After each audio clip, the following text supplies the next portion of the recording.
Hello, everybody. What is up? It is another session, or I don't know what should I call this? Another episode. Yes, another episode of Built by Women. I'm Michele Heyward here with you today, possibly with tech issues. I'm about to find out. I'm about to find out if I have tech issues. But today we're here to talk about ERGs, or employee resource groups. ERG is very popular in a couple other definitions and industries or fields, but I wanted to make sure we are talking about employee resource groups. So apparently, I am having tech issues. So let me see if I can figure this out.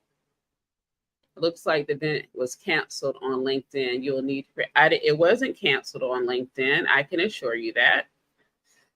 So maybe the only place I am live right now is actually on YouTube. Wow. Who would have thunk it? Who would have thunk it? So let me check. Okay, so now it's saying I am live. So we might get some feedback noise. So bear with me while I figure this out. Okay, so it looks like I am live. I am coming through. Okay, great. So we're live. Ooh, so welcome everybody. I'm Michele Heyward, founder of PositiveHire, where we focus on connecting Black, Latina, and Indigenous women who are experienced scientists, engineers, and technology professionals to management roles. And we do that a lot through our software pH Balance, but also through consulting with engineering construction companies and other companies in other industries as well. So today we have some bad weather in the area. So if nothing else, just let me know if you can hear me in the chat. If you can just put in a 1 or something so I know that you can hear me. Today, we're going to be focused on the power of employee resource groups in the architecture, engineering, construction industry. So AEC for short, AEC. So if you didn't know what AEC was, now you do, and welcome, welcome. What I want to kick off this conversation today, really defining what ERG, employee resource groups, are. I looked for some definitions. I was like, that's not quite it. I came up with something, or found something rather, that I thought was more fitting around the way I'm going to be discussing ERGs. So ERGs, which is short for employee resource group, are groups within an organization that allow employees to connect around shared interests and identities. And I really would say more around shared identities oftentimes, but sometimes shared interest is in there as well. And if you look in the realm of what a sponsor will do for an organization, for an ERG, so I would say more around shared identity. So when we look at a lot of ERGs, whether it's around race, gender, sexual orientation, physical abilities or disabilities, being a veteran, there are so many different types of ERGs. There's parent ERGs, those that may have children that are autistic, some ERGs around caregivers. And so oftentimes it's a shared identity, and maybe not so much a shared interest. I think if we look at the interest side, that can be considered sometimes a club and not necessarily an organization that really harnesses power and focus for your employees in your organization. And I'm going to get into that because a lot of times people have misconceptions about the power of ERGs, which is why I'm on here tonight to really talk about how ERGs help retain, cultivate, and promote your talent, often your marginalized talent. And we're talking about it specifically in the AEC industry because that industry functions a bit differently, focus more on contracts and billable hours than some other industries.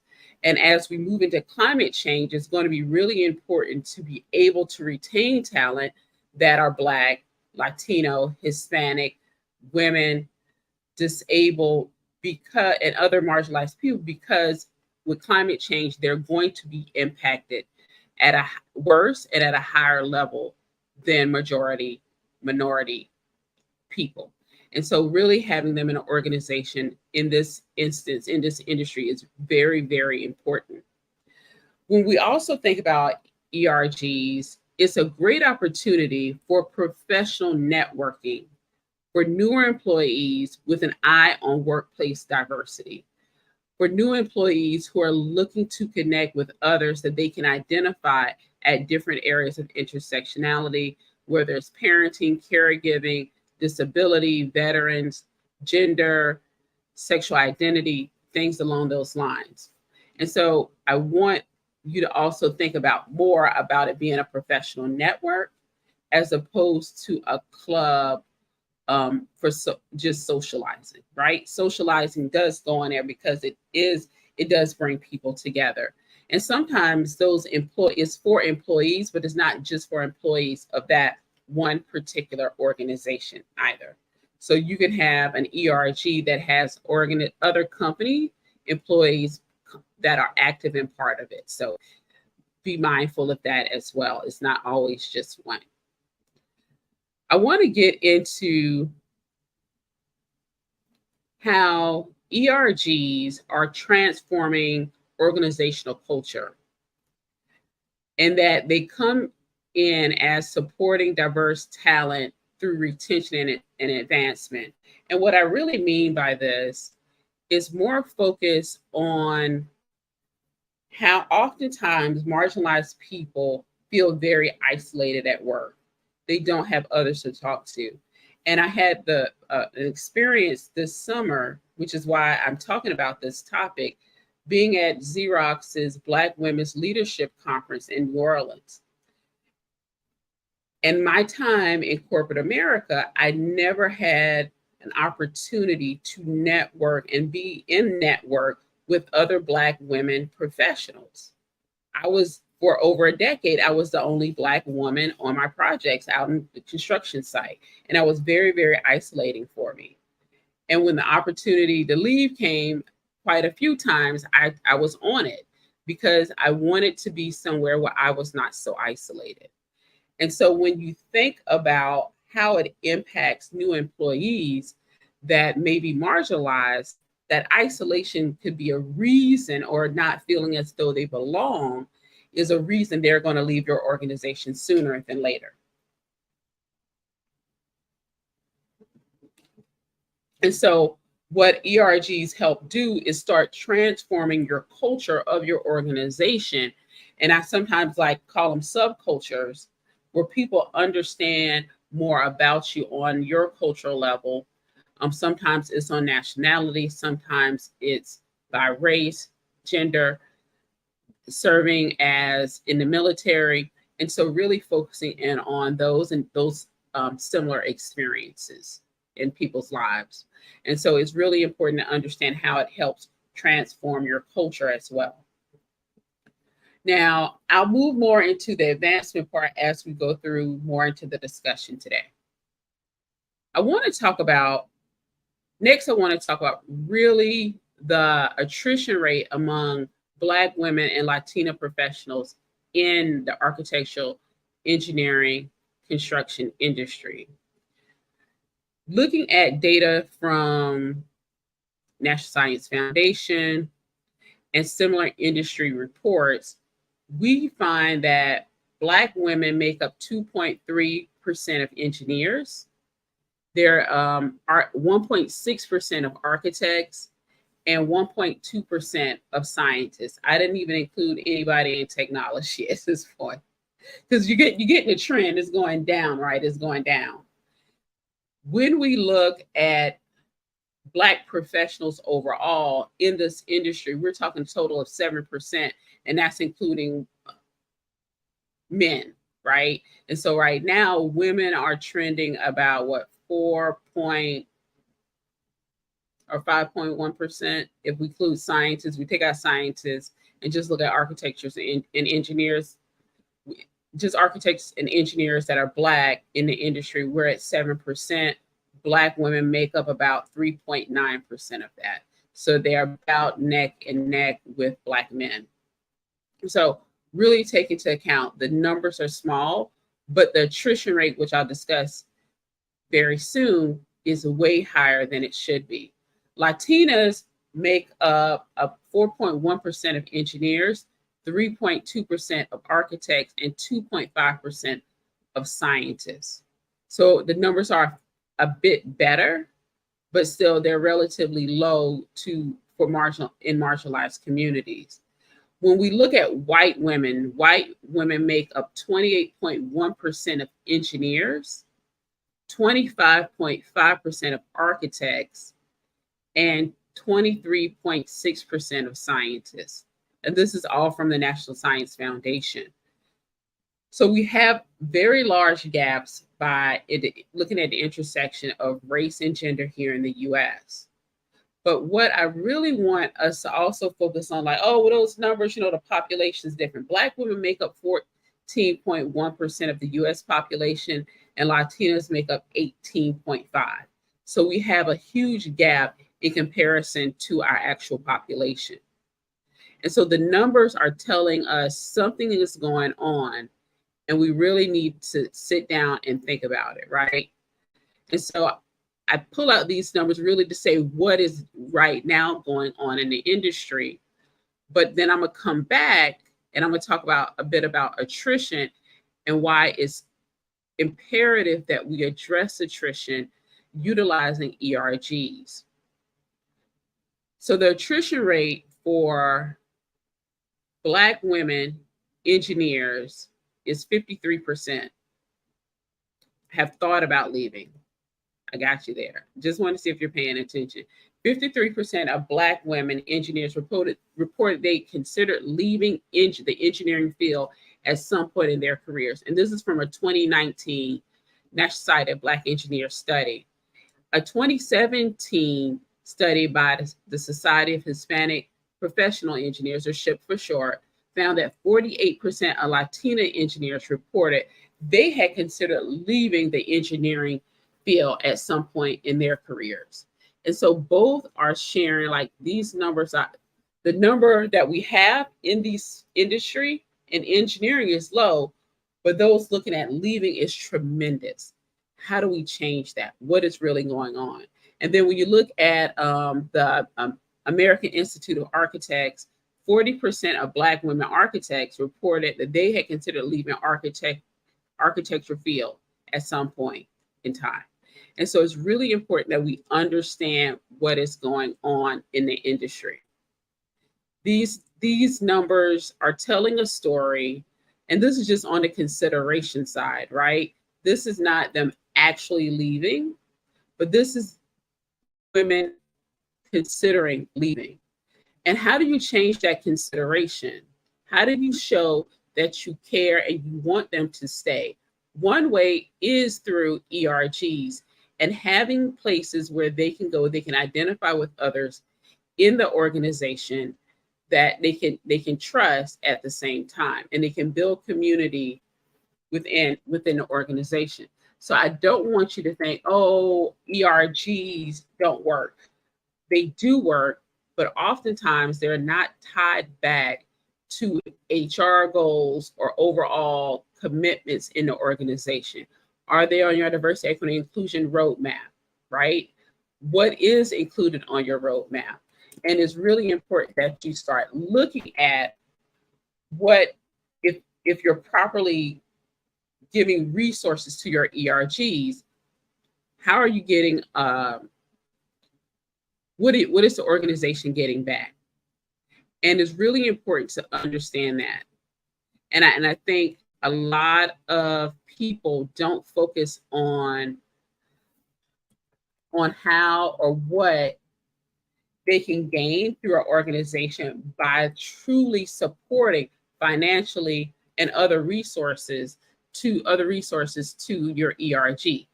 Most times it's like, oh, well, we'll throw an event. How does the event directly help your employees? perform better in your organization, right? How does it help them in internal mobility in your organization? And oftentimes we're seeing huge gaps in that. We're not seeing where that is occurring. And so when we look at Black women in the AEC industry, we're looking at about a 25% attrition rate. And with Latinas, we're looking at 20% attrition rate. And then with Native women, we're at about 15% attrition rate. And so it's really important that we start focusing more on, are we properly supporting ERGs to get the return that we know they can give us and that you probably were looking for them to provide. And so if you haven't, then that is something you should be working on, and you should probably turn to your ERG leaders, your DEI leaders, and others to really make that change and transition. And so I don't know if I'm frozen or not on, but we're going to keep this party started, okay? So next, I want, now that we've talked about the attrition rate, we've talked about the numbers of Black women, Latinas, and even Native women that are leaving the AEC industry. What's next? What does that look like? And so let's talk about this ERGs as a solution for retaining this talent. And if nothing else, I can always do this as a recording and come back and just stream it as a recording. So yeah, okay, great. So recording looks good on my phone, but okay, let's keep rocking and rolling.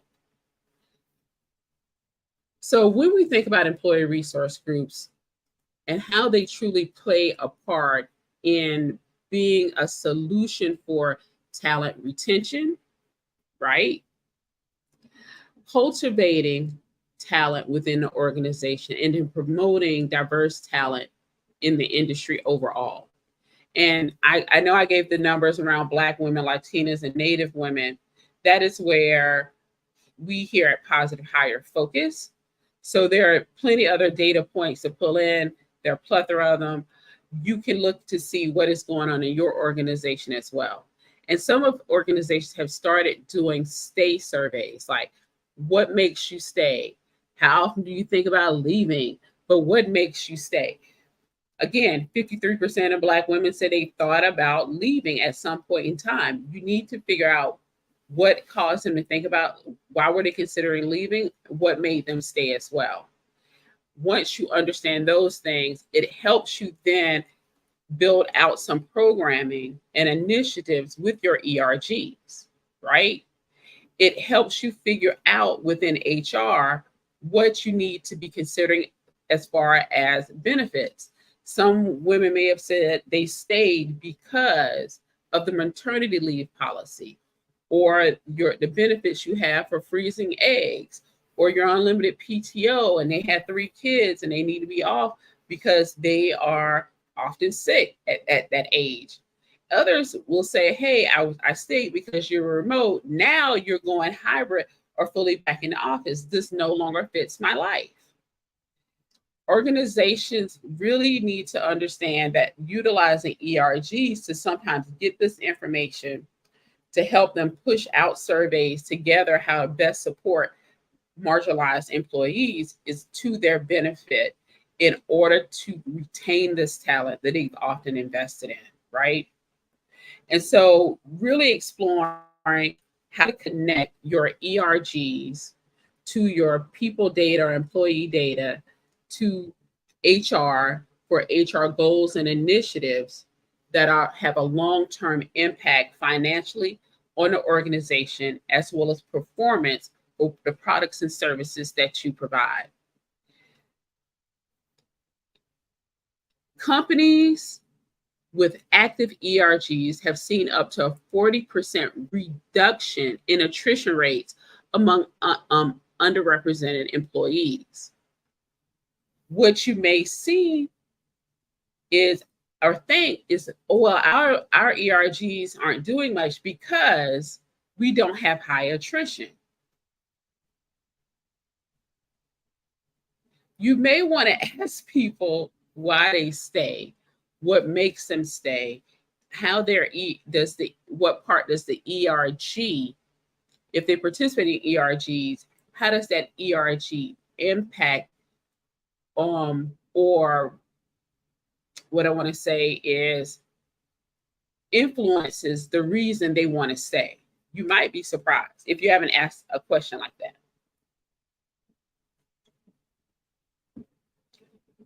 Within ERGs, it's the ability oftentimes to provide specifically to Black women and Latinas and Native women mentors that look like them, that have encountered some of the same barriers they're encountering, if not in your organization, but in other organizations, to help them understand how to circumvent or overcome those barriers. And within that ERG, they're having these conversations that are oftentimes not documented, and they won't be documented, even if you have sometimes a formalized mentoring program. That mentoring program could be you just track hours and who engaged and how do they engage. You may go more in depth as well. But the result of the ERGs, having others to discuss how to work around some of the policies, practices, and procedures that are not equitable in your organization, is oftentimes where ERGs also step in. They step in to help underrepresented employees work through that system, but also often informing management teams and leaders in organizations that these practices, policies, and procedures are hindering diversity, equity, inclusion initiatives in your organization and how they are. But organizations like, well, but our numbers are good compared to other people. Oftentimes, it's probably tied back to ERGs or other underrepresented leaders in their organization. I was talking to somebody earlier this year, and she was saying how she was a mid-level manager at the time when she left this organization. When she left, she identifies as a Black woman. When she left, 5 other Black women left. It shook up that organization. She was the bridge for those other Black women, several Black women in the organization, to go to when they had issues in the workplace. But she was having issues in that same organization, so she left, and they left too. That organization eventually asked her to come back because they noticed there was a change. And what happens is when you defund or don't support initiatives or in the way they should be, and a key person leaves or a key function such as the ERG is no longer supported, you will oftentimes find the negative result because it had been assumed that they didn't have much impact, and they really have, because you had not had a formal way or you were not tracking the impact of an ERG in your organization. So it's very important that when you do your DEI roadmap, if you have one, you have a long-standing one, you have your DEI or DEIB, DEIA, JEDI, however it works in your organization, when they're looking at what are the goals and initiatives, hopefully you have some, as well as accountability in your organization, it makes sense. It ties back to what's going on in your ERGs for some of these. And then understanding how best to ask questions to find out how the ERG is helping you. Okay, so don't think it's like, oh, it's there. We're going to have, Serena Williams come in and speak. What does Serena Williams long term help your Black women employees do? Right? And so we oftentimes see a lot of money goes towards speakers, but it's really important to understand that ERGs are a solution within themselves to talent retention, promotion, recognition, access to upper management. They're literally in there cultivating the talent, oftentimes unpaid, for the organization. And that needs to change on so many levels. Next, I want to really move into, as I wrap up, one other key point around the power of ERGs, of why they really can work around creating career development. what we found that employees involved in ERGs are 43% more likely to be promoted within 2 years. What we found is women, Black women, Latinos are often not promoted. They're not supported by their managers. And it's hindering them from achieving, even in some organizations, mid-management roles, but most organizations, even executive roles. So building into your ERGs, career development opportunities, mentorship opportunities, but more importantly, sponsorship opportunities, so that you can finally diversify your executive levels down. All these individual contributors that are Black, Indigenous, and other people of color is showing the stagnation and so many barriers to equity and internal mobility within your organization. So when you look at career development, if a manager isn't supporting marginalized people in the organization, they're oftentimes going to leave. If your ERGs are set up to say, hey, this is an option for career path. This is what we're seeing people do who are successful in the organization. Here's how you can work the current organization's practices, policies, and procedures, although they aren't equitable, to get you to this place that you want to be in an organization, to get that promotion. And oftentimes we're thinking, oh, we'll just leave it to the manager. HR sometimes can look at the data and see which managers are promoting who's getting promoted at the intersectionality and gender and race. And oftentimes it's not Black women, it's not Latinas, and it's not Native women. And ERGs can help change that. So having something like a Black woman, a Latina, a Native, Indigenous women's ERGs may actually be necessary, because at those levels of interest, at those points of intersectionality, they each are having different experiences in your organization outside of just their gender and outside of just their race. And then cultivating, creating where you're seeing gaps through your people data, your HR data. When you analyze it, that's missing. What's going on in their performance reviews? Black women have reported to receive the least amount of actionable actions they can take in order to improve their performance in the workplace. If your boss can't give you actionable things to improve, or they keep saying, keep up the good work, and all you keep doing is getting work, and when you ask about a promotion, you're like, oh, no, not yet, and it's been 4 or 5 years, wherein you're pretty much at the same job title with no real pay increase, just more work and more responsibility. Things have to change. And so really sitting down and cultivating what a career development plan looks like, being part of or leveraging an ERG is very, very important. So tie that into your organization as well. So as we wrap up for today, I just want to go back and reiterate a few points. When we think about ERGs, they are not clubs. They are actually groups within an organization or a company employer where employees connect around shared, not interests, but points of intersectionality or identity.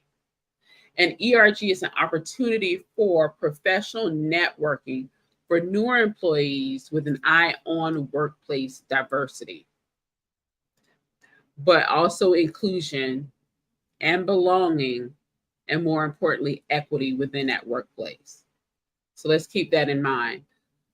When we're looking at the attrition rate among Black women, Native women, and Latinas in the architecture, engineering, construction industry, it's not good, right? I shared that earlier, but just to reiterate, what we're looking at in this industry is Black women around 25% attrition rate, Latinas at 20%, and Native women at 15% in AEC. So it's really important to understand that as well. And then when we really think about what numbers we have within that of Black women engineers, 2.3%, that's as of 2020. When we look at Latina engineers, 4.1%. When we look at Black women architects, we're at 1.6%, and Latina architects, 3.2%. Still very small numbers, even compared to white women.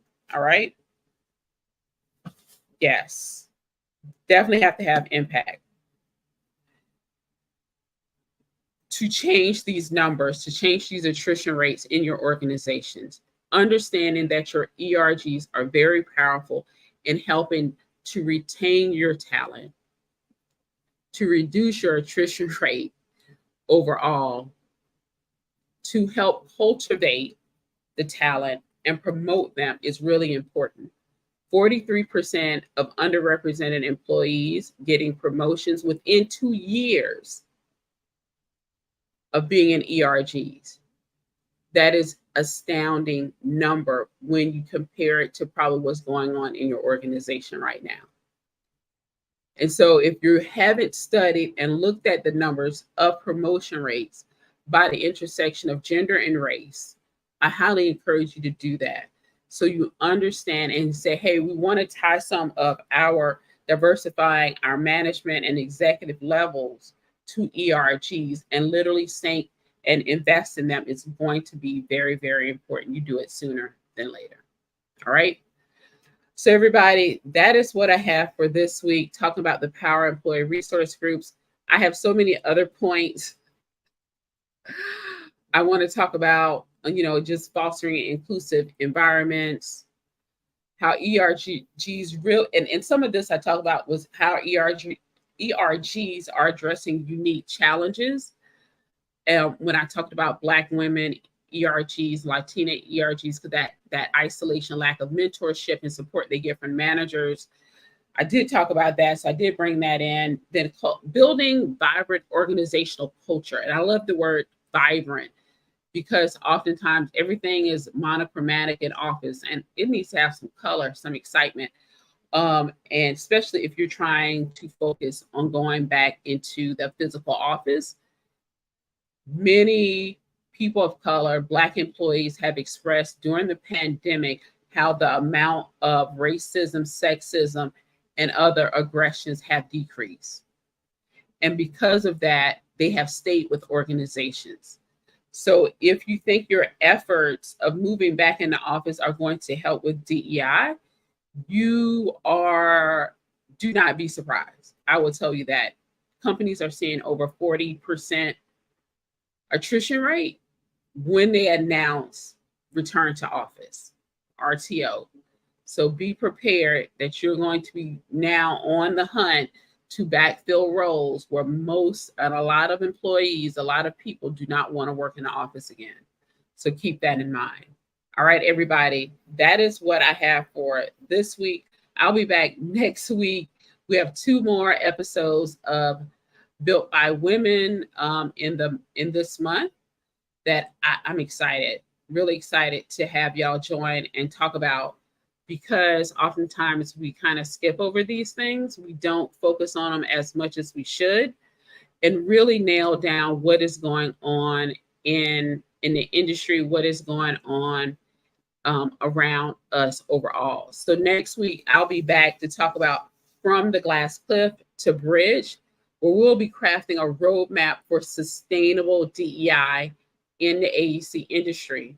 And then the last one for the month, we will have Jessica Bantam, and she will be talking about, she's an interior designer, and she'll be talking about DEI by design, how you can do that in your organization.